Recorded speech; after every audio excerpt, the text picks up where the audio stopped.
Lunox more burst damage too. So the traits that usually the Aerithal can win by being more maneuverable, by just having a lot more burst in the kit, can't really be exploited to the same degree. But look at this! So the Jin on the Julian, knocked out by Fabian, slain by Fabian.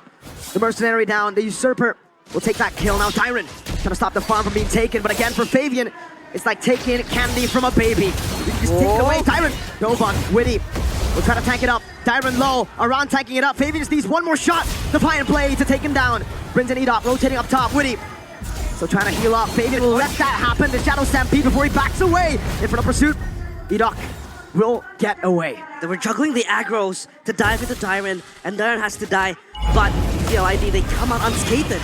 Aaron, gotta respect this. So Jin saving the chain, saving the enhanced side. Aaron still able to sustain for a bit. Another level of sustain, but Skylar with a crossbow will get it again on the board for RRQ. Great move by Jin to just be patient with the usage of the skills there, ensuring that he has it guaranteed. But with that play on the bottom side, more prio for him to get to the top side. The turtle and a purple buff. Last time Darren was able to get a miraculous death in his welcome. Will he be able to find him? Wow! A run takes it for him as he goes for the infinite pursuit. Fabian gets a turtle. He gets the Tempest of Blades, and Dyron will fall for the second time this game. The Usurper plunders the resources of the kingdom, but that was Aran jumping into the backline and giving path for Fabian. Damage from Weedy, man. And Aran is running the Vengeance too, so even in the late game, if the idea is to just burst down this Phobius, Team Liquid ID has a lot more solutions to try and make that play happen. Baby Sandstorm into the back, no Purify for Skylar. Good Netherrealm baiting Witty. Skylar throws the crossbow. Up top and down below, that is Witty again, taken out. That was almost a kill and a half for Witty. He was able to Raging Sandstorm forward. Thankfully, Rims was close by, nearby in the block, and he pops the Netherrealm. Fabian actually out-farming Sutsujin at this point in time. Skylar actually gets the cart held onto him by Rinse.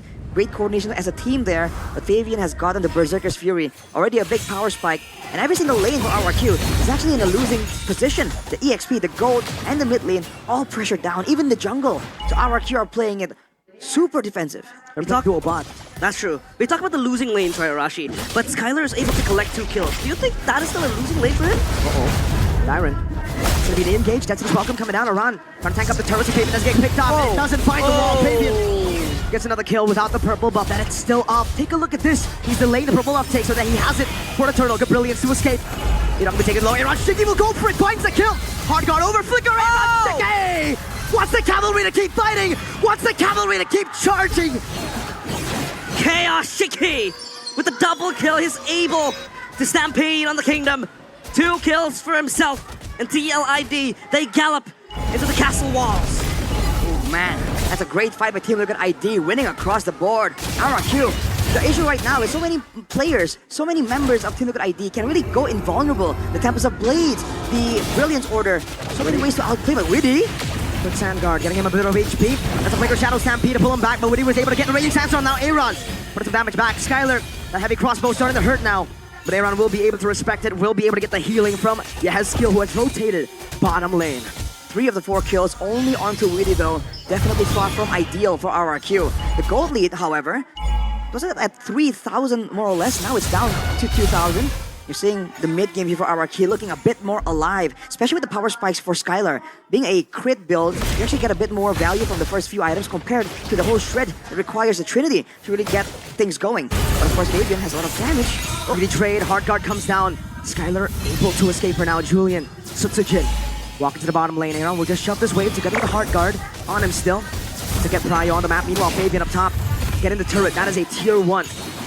Look at how much attention they're giving towards Skylar. Skylar's just getting bullied over and over again by Witty and the Lunox in the hands of Aaron Shiki. The rotations is pulling apart the players of RRQ. Rinse. Stampede Aaron. No flicker. Dead. On the Brilliance. Chaos to escape. Aran jumps into the midst of it all to help his teammate, Circling Eagle, to knock 2 up.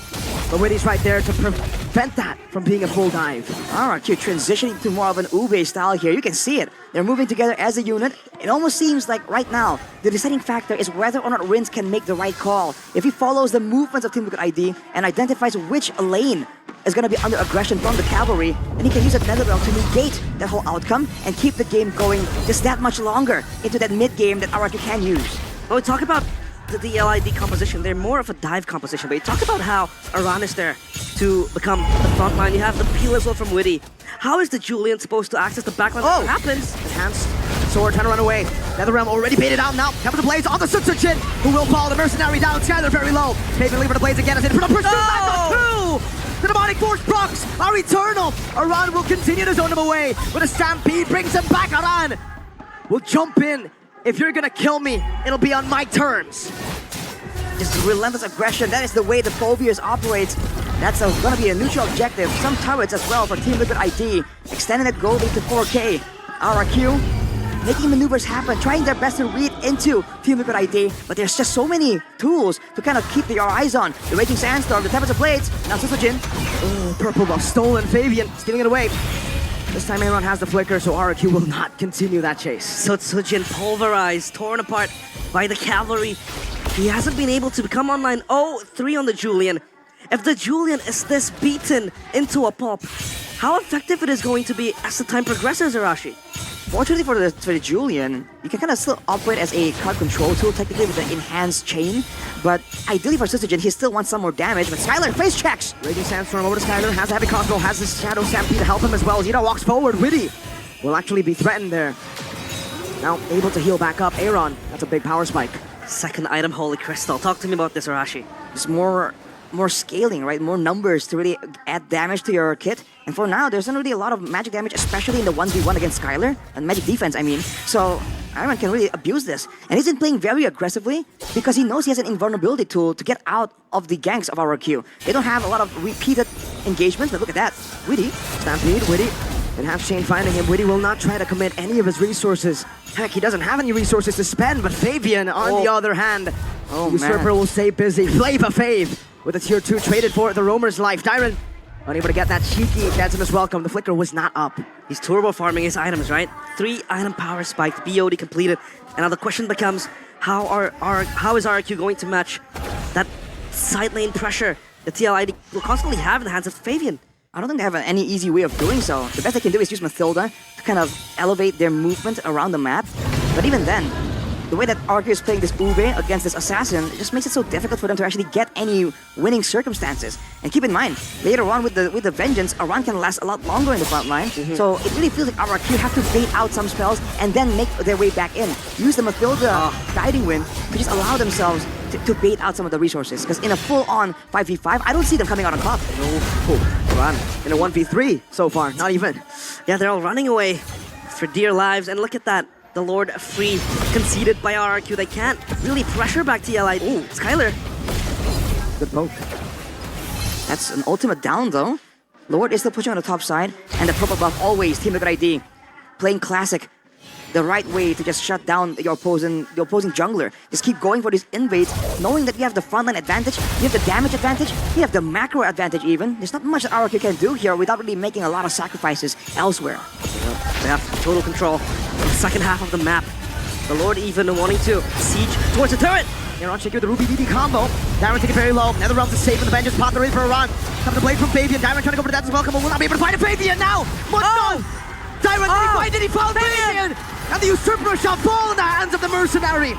Skylar on the chase for Yahezkiel. But TLID, they back away. They think it's worth it to trade Fabian for the base turret. And I think they were right to make that call.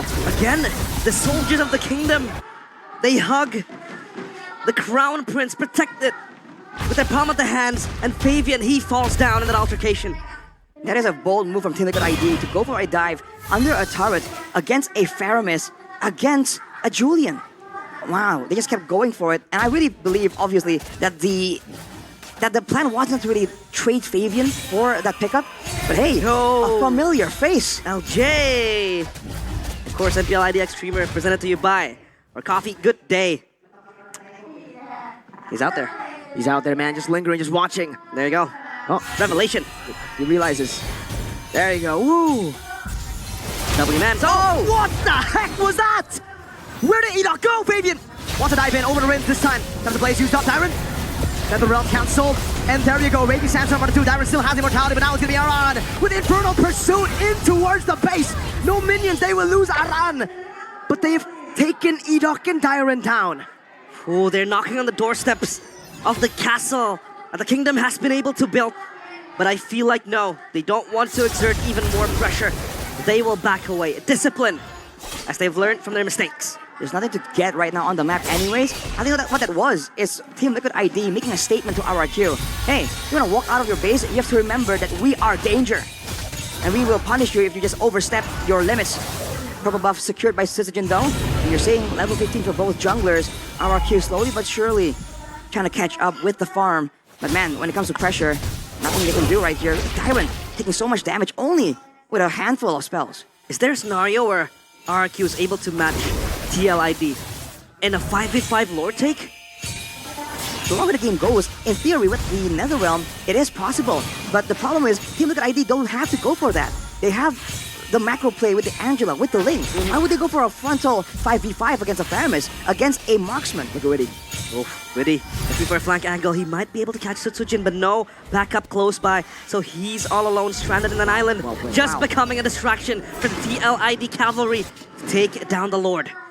Interesting play right there. Witty with the movement speed bonus from the passive, actually going and threatening the bottom side. And again, RRQ can't afford to split apart from each other.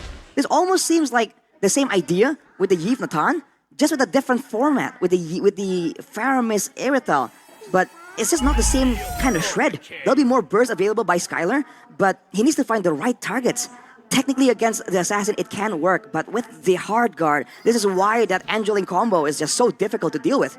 And especially with the fleeting time available, there will be no hesitation from the Hezkiel to just pop that hard guard again and again. And Fabian, man, he is just up there at this point. Yeah, this Ube combo is working at its best for RRQ to defend their base, but now can they hold the second Lord marching in? Fabian, chunk mode, plant blade, and the Tempest of Blades. Lord, will not be utilized to its fullest. RRQ dealt with it quite well. Is that a loss, Rashi? I think that is a loss. Team Liquid ID get some ways to push, to clear on their own, denying gold from the Team Liquid ID members, and then the waves can get caught by RRQ, no problem. There was no dangerous moment there that they can go for a fight, they can punish. They did not get more damage, or too much damage, onto the base turrets. Team Liquid ID, it really felt like they didn't really set up the waves at all there. Yeah, it was all just done and dusted. The Lord evaporated in mere seconds by RRQ. And it feels like it's harder to be able to lay claim on the backline of RRQ. The fact that they have a lot of layers before they could access their hands towards Skylar. Uh-oh. Witty. No, whoa, God, wait. Gotta respect this. Oh, Fabian gunned down. Well, now it's starting to hurt. Now that hard guard isn't able to save him all that well. Run. Still able to run away. Fabian clearing up top. TLID escaping from the clutches of RRQ. Look at that though. 3 ultimates for the side of Team Liquid. Now the Phobius doesn't really count, but RRQ are forced to just blow everything almost immediately. That is the amount of danger that they can sense from Team Liquid ID. But especially for Fabian, he needs to be very careful right now. He does. Burst damage, right? Assassins, surprisingly, are quite weak to it. From the Erythal, from the Beatrix. We've seen it before. So 3 hits in the late game will be enough. Whoa, look at that. Wow. Fabian able to react in time. That would have been game-changing had that hit. And now for TLID. Of course, they want to bank on Fabian, but Aaron Shiki hasn't been able to see much of daylight with the damage that he's supposed to deal, with the way that he was supposed to dive to the backline of RRQ, but it seems like he's not getting the airtime that he needs. Right now, it's just unfortunate for Team Liquid that the Lunox pick allowed them to be so aggressive to just bully Skylar, but now in the late game, when they just go for that big engage and they use all the ultimates, it's almost like game over, right? RRQ, if they can survive the initial burst, will be able to do a lot more damage, but Syzygy need to be careful. Preemptive plays have been rampant in Season 14. Now it feels like they want to try to contest the Lord, but this time around TLID is just juggling it, enticing RRQ to come inside. They can't. Shrouded in secrecy, they have this done. They get the 3rd Lord, courtesy of Aaron Shiki. And again, the Kings are forced into their own castle against Skylar, though. Ooh, wow. Aran able to stop that engage from happening. Only a mere few seconds, almost 9,000 damage. The fact that Witty was able to just Raging Sandstorm out, and the leftover damage actually splashed over to Aaron, taking him down to almost half. That's a lot of burst damage. 4-1 and 4. Skylar hasn't technically been shut down completely. It's only a 5k gold difference, and we've seen that with the right composition, even 10k can be mitigated by the base, by the safety that the base provides for you. Aran though, going more and more tanky. Ooh, look at the damage though. Ridiculous damage. In and out. Ridiculous healing too. That was a holy crystal purchased by Yehezkiel. Seal. Witty around walking up. Oh my god. Now goes over to the pursuit. Raging Sandstorm onto them. It's not gonna be enough to take anyone down. Just another round right now. It's just gonna be one member taken out. Suzuki still able to deal with the waves. They hold. That's a block from Dyron. Fabian will be cut. He buys the immortality, but I don't think he can live. He buys the winner crown. The usurper is hard to kill. Oh. But he is not immortal. Is this the turnaround the kingdom is looking for? They defend their castle, and they will advance forward. The risky play by Team Liquid ID, and they did not even get a base tower for their troubles. In the bottom lane, it was saved. RRQ with 22 seconds before Fabian, the menace, the usurper, is back on the map to have an impact. They can use this to set up all the traps, all the pressure. But look at Reigns. Ready, Sandstorm! And Aaron Shinking capitalizes! Now with a hard guard onto Aaron as an enhanced chain onto 2. Aaron still able to shot some damage with a crown and immortality built by Sutsujin. With the help of the photo and enhanced chain forward. TLID now on the chase. The cavalry. They advance. Will charge. Witty walks forward. Dyron tied up by Yehezkiel. He will be mobilized. He will be taken out. Yehezkiel is on a killing spree. And TLID have been able to bait RRQ out of their castle now. Another siege into the base. Prince, no Netherrealm. Just yet. You'll have to wait. Sutsujin will use the enhanced sword to escape. That's a circling eagle. Eat out with a flicker. In front of pursuit, Skyler forward, another round coming down now. Sutsujin trying to clear out the waves, and he won't be able to do it right now. But no, the cannon minion, one cannon minion was all it took. TLID stay alive in a best of 7. They will not let their dreams be shattered just like that. A game of inches. The cavalry, steadfast, still galloping, still in the dreams of the revolution. One hole in the castle walls. We take it to game number 7. Game number 7. And the final game of this match. It is a close grand finals. Team Liquid ID, after a series of moments that had us doubting the possibility of a full series, they have done it. One moment is all it took. This is exactly why we're watching high-tier Mobile Legends. My oh my. There was a chance. There was a scenario where RRQ was able to turn it around. They got the assassination towards Fabian, towards the usurper. They execute him. But still, TLID with a Hail Mary play coming in from Yehezkiel and Chaos.